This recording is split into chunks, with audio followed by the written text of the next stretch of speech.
Hello दोस्त, नमस्कार। मेरा नाम प्रभु मिश्रा और आप देख रहे हैं फाइनेंशियल फंड डे। इससे पहले मैंने एक वीडियो बनाया था जिसमें मैंने आपको बताया था कि अपने पैसे को कैसे डाइवर्सिफाई करना है, कैसे इक्विटी में इन्वेस्टमेंट करना है। जिसमें मैंने आपको बताया था कि आप अपने पैसे को large cap, mid cap and small cap में कैसे इन्वेस्टमेंट कर सकते हैं। फिर मैंने ये भी बताया था आपको कि जो लार्ज कैप कंपनी हम किसको कहते हैं, मिड कैप किसको कहते हैं और स्मॉल कैप कंपनी हम किसको कहते हैं। तो कुछ लोगों का उसमें कमेंट आया, कुछ लोगों का फ़ोन भी मेरे पास में आया। वो जानना चाह रहे थे कि अगर मेरे पास में छोटा अमाउंट है, मेरे पास इतना अमाउंट नहीं है कि जिसमें कि मैं अपने पैसे को लार्ज कैप, मिड कैप और स्मॉल कैप में डाइवर्सिफाई कर सकूं, तो कुछ ऐसा सॉल्यूशन हो जिसमें कि छोटा सा अमाउंट भी इस तरह से डाइवर्सिफाई हो सके। तो इसके लिए एक सॉल्यूशंस है जिसको हम बोलते हैं मल्टी कैप फंड्स। अब मल्टी कैप फंड का नाम ही है, ऐसे आपको लग रहा होगा कि इसमें मल्टीपल अलग अलग कैटेगरी के जो फंड्स हैं, जैसे कि large cap categories, mid cap categories और स्मॉल कैप कैटेगरी, मतलब इस तीनों कैटेगरीज के फंड्स में हम पैसा लगाते हैं, जिसको बोलते हैं multi cap categories, multi cap fund कहते हैं उसको हम लोग।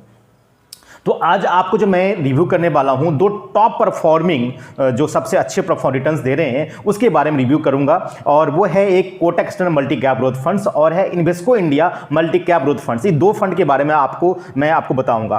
तो दोस्तों, हम चलते हैं अपने कंप्यूटर स्क्रीन पर, जिसमें कि मैं आपको डिटेल्स फैक्ट बता सकूं कि कहां पे पैसा, इनका एक्सपोजर क्या है और किस तरह से रिटर्न्स इन्होंने दिया है। अगर मेरे चैनल्स को सब्सक्राइब अभी तक नहीं किया है तो इसको सब्सक्राइब कर लीजिए, अपने दोस्तों को भी शेयर करिए और बेल आइकन को जरूर दबाइए, सो दैट कि जब भी मैं कोई वीडियो बनाता हूं तो आपके पास में सबसे पहले आए। तो हम लोग ज़्यादा टाइम नहीं लेते और हम चलते हैं अपने कंप्यूटर स्क्रीन पे, जहां पे कि हम फिर आपको सारे फैक्ट्स दिखाते हैं। और आज बेसिकली मैं आपको दिखाने वाला हूं facts Kotak external multi cap fund के बारे में। इससे रिलेटेड कोई भी सवाल हो, आपको किसी भी फंड से रिलेटेड कोई सवाल हो तो आप मुझे कमेंट करें। मैं प्रॉमिस करता हूं कि मैं आपके हर एक कमेंट्स का आंसर दूंगा और जवाब दूंगा। Thank you. तो फिर मिलते हैं हम लोग अपने कंप्यूटर। हेलो दोस्तों, मैं आ चुका हूं मेरे कंप्यूटर स्क्रीन पे और मैं आपको सबसे पहले तो रिटर्न्स दिखाता हूं कि जो दो फंड्स हैं, Kotak external multi cap growth funds और Invesco India multi cap growth funds, इनके रिटर्न्स क्या हैं, क्योंकि सबसे पहले आप रिटर्न्स देखना पसंद करते हैं। तो दोस्तों देखिए कि Kotak external multi cap fund का जो टिकट साइज है वो 26,049 करोड़ का है। बहुत अच्छा खासा अमाउंट है, 26,049 करोड़ का। दूसरा, इसके अगेंस्ट में जो Invesco India multi cap growth funds है, इसका जो टिकट साइज है छोटा है, वो 791.69 करोड़ का है। अब मैं देखता हूँ इसका रिटर्न से एक साल में किसने कितना दिया। आपको सबको पता है कि जो मार्केट है, इक्विटी मार्केट है, इस टाइम पे बहुत ही डामाडोल स्थिति में चल रहा है, बहुत अच्छा रिटर्न्स नहीं दे रहा है। फिर भी हम इसके रिटर्न्स कंपेरिजन करते हैं। अगर हम Kotak external multi cap growth की फंड की बात करें तो आप देख सकते हैं कि एक साल में ये माइनस में रिटर्न्स आया इसका और 21.41% का माइनस रिटर्न्स दिया है। जबकि वही इन्वेस्को इंडिया माइनस 15.93% का इसका रिटर्न्स है, माइनस में ही है ये भी। 2 साल का अगर हम देखें तो ये थोड़ा सा बेटर है। कोटक एक्सटर्नल अगर देखेंगे तो माइनस 6.34% का माइनस रिटर्न्स है और 2 साल का इन्वेस्को का 11.53% का माइनस रिटर्न्स है। 3 साल का आप रेट में देख रहे होंगे, रेट में जितना भी तीन हमने जो किया हुआ है, 3 साल का, फर्स्ट ईयर, सेकेंड ईयर और थर्ड ईयर, ये तीनों साल का देख रहे होंगे माइनस में रिटर्न्स है, इसलिए हमने इसको रेट में हाईलाइट कर दिया है। और दोनों ही फंड्स का, basically Kotak external multi cap growth fund का और Invesco India multi cap growth fund, ये दोनों का ही जो रिटर्न्स है निगेटिव है। जबकि ये दोनों बेस्ट फंड्स हैं, टॉप परफॉर्मिंग फंड्स में आते हैं, बट फिर भी इसके 3 साल के रिटर्न्स अच्छे नहीं हैं। अब हम चूंकि रिटर्न्स आते, जैसे आपको पता है कि एसआईपी में और इक्विटी में जो इन्वेस्टमेंट होता है कम से कम 10 साल का करना चाहिए, तो हम लोग आगे के रिटर्न्स देखते हैं कि आगे इसने क्या रिटर्न्स दिया है अगर ये 5 साल हो चुका है। जबकि आपको पता है कि मार्केट अभी डाउन, ऑल टाइम डाउन है, फिर भी ये मई तक का हमने परफॉर्मेंस लिया है। 30 मई तक का मेरे पास में जो रिपोर्ट्स है, 30 मई के बेसिस पे है ये 2020 में। तो अब देखिए 5 साल में रिटर्न्स अगर हम बात करें तो ये रिटर्न्स है 4.7%, ये ग्रीन में आ चुका है, मतलब ये प्लस का रिटर्न्स है। 5 साल में यही अगर इन्वेस्को की हम बात करें तो ये है 2 पॉइंट, देख रहे हैं आप, 2.19% का रिटर्न्स आया है। यही अगर हम बात करें 7 ईयर्स का Kotak external multi cap growth fund का, तो ये है 11.99%, ऑलमोस्ट 12% का, और ये थोड़ा सा 12% ज़्यादा है, 12.63% का। 10 साल में अगर हम बात करें तो ये 10.87% है और 10 साल में ये 12.29% है। तो आप देखेंगे लॉन्ग टर्म्स में इन्वेस्को इंडिया का रिटर्न्स बेटर है 10 साल के लिए। लेकिन अगर आप देखें टिकट साइज अगर देखेंगे तो इसका ज़्यादा है और 10 साल में रिटर्न्स 11% का ठीक ठाक रिटर्न्स माना जाएगा। तो हम चलते हैं, देखिए ये तो रिटर्न्स की बात रही, लेकिन रिटर्न्स ही सब कुछ नहीं होता। रिटर्न्स के अलावा रिटर्न तो हमें चाहिए आउटपुट है, बट आखिर इसके हम ये देखना चाहेंगे कि बाकी डिटेल्स के बारे में जो कि हम नहीं देख पाते। नॉर्मली जब हम इन्वेस्टमेंट करते हैं तो हम ऊपर से देख के कि रिटर्न्स क्या है और उसके बाद हम निकल लेते हैं और इन्वेस्टमेंट करते हैं, तो हमें आगे भी चीज़ देखना चाहिए। तो हम ये देखते हैं कि Kotak external multi cap growth funds का मैं आज डिटेल्स फैक्ट चेक करता हूँ कि ये कहाँ पे पैसा लगा हुआ है और क्या रिटर्न्स है, कैसे इसकी एनएबी हिस्ट्री है।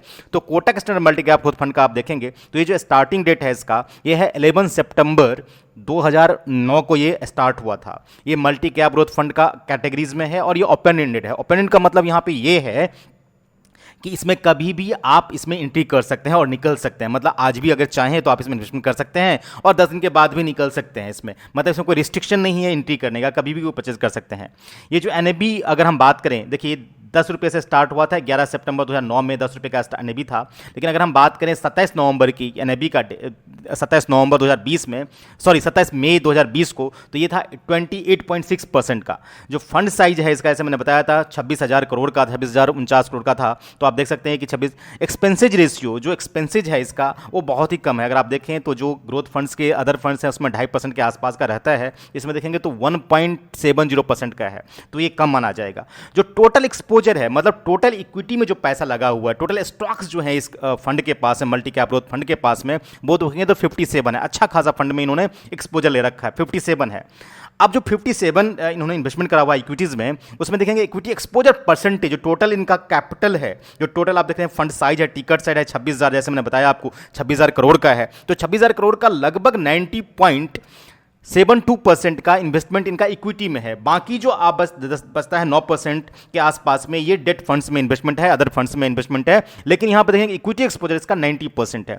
अगर हम वही बात करें इसमें कि इक्विटी में लार्ज कैप फंड में कितना इन्वेस्टमेंट है, क्योंकि ये मल्टी कैप फंड है, जो आपको जैसे मैंने बताया कि मल्टी कैप में लार्ज कैप, मिड कैप और स्मॉल कैप तीनों का इन्वेस्टमेंट होता है। तो इसमें लार्ज कैप का एक्सपोजर अगर आप देखेंगे तो 62.27% का है। वही मिड कैप की हम बात करें अगर तो 20.99% का है, और स्मॉल कैप में छोटा अमाउंट है। स्मॉल कैप में अगर देखें तो 1.34% का है।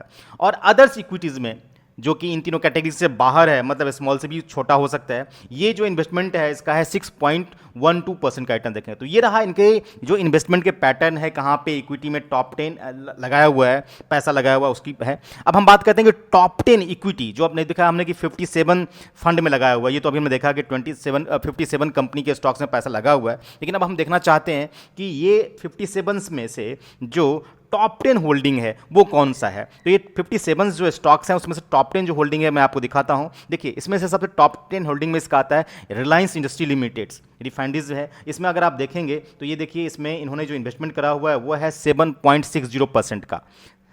अगर हम बात करें ICICI बैंक लिमिटेड का, आप देख रहे हैं ICICI बैंक लिमिटेड में इनका जो रिटर्न है बैंकिंग सेक्टर का है, ये तो इसमें है 6.35% का। वही 5.63% का ये रिटर्न्स देखेंगे ये इनके HDFC बैंक में। तो अगर आप देखेंगे तो रिलायंस में, ICICI बैंक में, HDFC बैंक इनके टॉप 3 होल्डिंग्स हैं। 4th रैंक पे आता है इनका अल्ट्राटेक सीमेंट में, इन्होंने करा सीमेंट इंडस्ट्री से रिलेटेड, इसमें इन्होंने 4.07% का इन्वेस्टमेंट है इनका। वही 3.93% का इन्वेस्टमेंट इनका देखेंगे तो लार्सन ट्यूब्रो जो इंजीनियरिंग और कंस्ट्रक्शन कंपनी है उसमें लगा हुआ है। वही इन्फोसिस इंडिया जो कंप्यूटर की कंपनी है, इसमें अगर हम देखें तो 3.77% का इन्वेस्टमेंट है इनका। 3.49% का रिटर्न इनमें फिर एक्सिस बैंक में है। तो आप देख सकते हैं कि बैंकिंग में ज़्यादा एक्सपोजर है इस फंड्स का। तो इसके अलावा बैंक के अलावा आप देखें तो टाटा कंसल्टेंसी सर्विसेज लिमिटेड जो कंप्यूटर से अगेन है, कंप्यूटर में देखेंगे 3.4% का इसका इन्वेस्टमेंट है। 2.91% का इन्वेस्टमेंट इनका हिंदुस्तान यूनिलीवर लिमिटेड जो मार्केटिंग कंपनी डाइवर्सिफाइड में है बेसिकली ये, तो इसमें इन्वेस्टमेंट है इनका। पेट्रोनेट LNG लिमिटेड, ये LNG, CNG, PNG ये सप्लायर हैं, तो इसमें देखेंगे इसका 2.83% का इसका इन्वेस्टमेंट है। तो ये टॉप 10 57 जो स्टॉक्स मैंने बताया इसमें से इसके टॉप 10 होल्डिंग्स इसमें जो है वो ये कंपनी है। अब हम देखते हैं इसकी NAV हिस्ट्री कैसी रही है, मतलब ये कैसा फंड कैसे आगे कैसे इन्वेस्टमेंट किया है, मतलब रिटर्न्स इसके आए हैं। तो देखिए जैसे बताया था कि ये सितंबर 2009 में स्टार्ट हुआ था, सितंबर को, जिस टाइम इसकी NAV 10 रुपये की थी। उस टाइम अगर किसी ने 5,000 रुपये इन्वेस्टमेंट किया था तो वो वैल्यू उसको आज के डेट में है 14,957 रुपये। ऐसे ही उसके अगले महीने 12 अक्टूबर को अगर किसी ने इन्वेस्टमेंट किया तो उस टाइम जो NAV थी उसकी 10 रुपये 387 पैसे का मिला था, और वो फंड वैल्यू आज इसके टाइम में 14,438 रुपये का है। तो इस तरह से आप देख सकते हैं कि अलग अलग डेट पे ये NAV कैसे चेंज हुआ है। 10 रुपये 38 पैसे आपको दिख रहा होगा मेरे इस कंप्यूटर स्क्रीन पे, 10 ऐसे करके 10 पे, फिर 9 रुपये 57 पैसे 95 पैसे पे भी आया। ऐसे करते करते अगर आप देखेंगे तो हर साल की NAV इसकी चेंज है, हर डेट पे चेंज हो रही है। तो ये एसआईपी का यही फ़ायदा है कि जब आप अलग अलग डेट पे परचेज करते हो, अपना पैसा लगाते हो, तो अलग अलग डेट पे आपको एनएबी मिलती है रेट पे, और उस रेट के हिसाब से ग्रोथ आती है। अगर आप देखें कि 2011 में किसी ने आप देखें 10/1/2011 को अगर किसी ने इन्वेस्टमेंट किया, तो वही 5,000 रुपये का जो फंड वैल्यू है उसका, वो 12,518 रुपये का आज की डेट में है। तो इस तरीके से आप देख सकते हैं। हम आते हैं कि पूरे अब तक का अगर किसी ने इन्वेस्टमेंट किया है तो उसका क्या होगा, क्योंकि ये देखिए, ये नॉर्मली आप ये समझने की कोशिश करें कि एसआईपी में, मैं इसलिए कहता हूँ एसआईपी इन्वेस्टमेंट करने के लिए, क्योंकि एसआईपी में जब इन्वेस्टमेंट करते हैं तो मार्केट का रिस्क नहीं रहता आपके पास में कि मार्केट ऊपर जा रही है नीचे जा रही है, आपको घबराने की जरूरत नहीं होती, क्योंकि आपको पता है कि हर महीने में पैसे लगाऊंगा अलग अलग रेट पे मिलेगा। आप देख सकते हैं कि जैसे कभी 10 रुपये पे मिला, किसी 9 रुपये पे मिला है, अभी 11 रुपये पे मिल रहा है एनएबीज का, तो ऐसे करके 13 रुपये पे भी आ चुका है, 12 रुपये पे, तो ऐसे करके ये चेंज होता रहता है और आपको रिस्क कम से कम होता है। अब हम देखते हैं कि अब तक का इन्वेस्टमेंट अगर किसी ने किया है 5,000 रुपये का, तो क्या होता है। अगर आप देखें कि 5,000 रुपये अगर किसी ने हर महीने इन्वेस्टमेंट करा एक पर्टिकुलर डेट को, 10 या 11 तारीख को, तो जो टोटल इन्वेस्टमेंट किया उसने 2009 से लेके अब तक का, वो है आपका 6,45,000 रुपये का इन्वेस्टमेंट हुआ है। जैसे मैंने बताया कि 5,000 रुपये महीने का है, तो टोटल नंबर ऑफ इंस्टॉलमेंट जो पे किया उसने 129 महीने हो चुके हैं, इसका स्टार्ट हुए तो 31 महीने हो चुके हैं, 131 महीने। अब अलग अलग डेट पे चूंकि इन्वेस्टमेंट हो रहा है, और कुछ इन्वेस्टमेंट का 10 साल हो गया और कुछ इन्वेस्टमेंट का 2 महीने ही हुआ है। तो अगर मैं बात करूँ एवरेज में रिटर्न इसका कितना आ गया है, तो ये देखिए, ये अगर 5,000 रुपये का स्टार्ट किसी ने करा था एक पर्टिकुलर डेट को, तो ये है 11,23,565 रुपये का। एब्सोल्यूट रिटर्न की बात करूँ तो मैं 74% है, और अगर मैं एनुअल रिटर्न की बात करूँ तो 9.97% का है, तो 10% अच्छा रिटर्न माना जाएगा। तो इस तरह का ये रहा आपका हिस्ट्री, एनएबी हिस्ट्रीज का।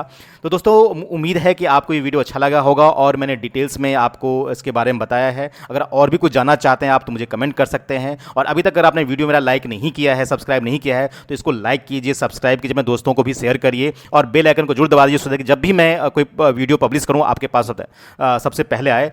तो फिर मिलते हैं अगले वीडियो में, तब तक के लिए थैंक यू, धन्यवाद।